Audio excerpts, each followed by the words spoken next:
사진 출처, 은행에서 대출 관련 상담을 받고 있는 모습. 챗 GPT 생성, 금융당국과 정치권이 은행권에 금리 인하를 압박하면서 주요 은행들이 가계대출 금리를 내리기 시작했다. 지난해 10월과 11월 한국은 행위 기준금리를 2차례 인하했음에도 불구하고 대출금리 하락이 더디다는 비판이 커지자 은행들도 대응하지 않을 수 없는 상황에 놓였다. 우리은행은 오는 31일부터 가계대출 상품의 가상금리를 최대 0.29%포인트 인하한다고 26일 발표했다. 주택담보대출, 코픽스 기준, 은 0.20%포인트 전세자금대출은 0.01에서 0.29%포인트 신용대출 금리는 0.23%포인트 낮아진다.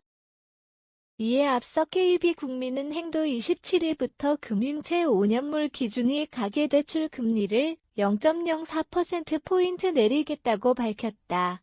금융권에서는 신한은행이 지난 13일 가계대출 가상금리를 최대 0.3%포인트 인하하면서 금리 인하의 신호탄을 쏘아 올린 것으로 보고 있다.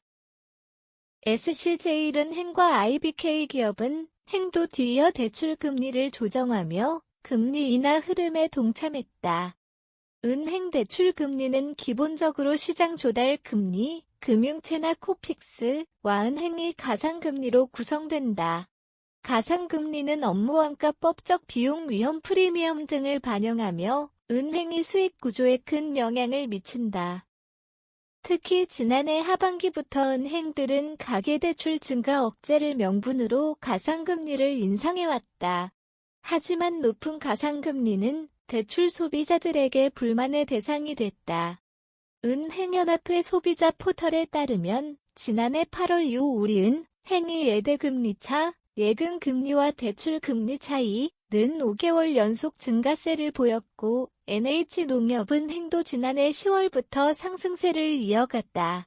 금융권 관계자는 예대금리차가 크다는 것은 은행의 마진이 높다는 의미로 이는 소비자 혜택이 줄어드는 결과를 초래한다고 지적했다.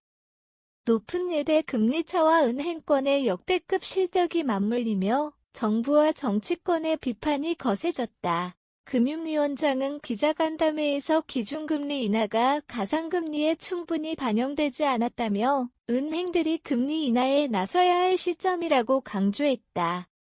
기준금리 인하의 효과를 소비자가 체감하도록 하는 것은 금융시장 안정화와 서민 지원에 필수적이다. 이번 금리 인하 조치는 금융당국과 정치권의 압박으로 시작됐지만 결과적으로 소비자들에게 긍정적인 영향을 미칠 것으로 기대된다. 금융권의 금리 조정 움직임은 소비자 부담 완화를 위한 첫걸음이지만 실질적인 체감 효과를 위해서는 장기적인 대출 구조 개선이 필요하다. 금융당국과 은행 간 긴밀한 협력과 함께 가계대출 증가 억제와 서민 금융 안정이라는 두 가지 과제를 동시에 해결해야 할 것이다.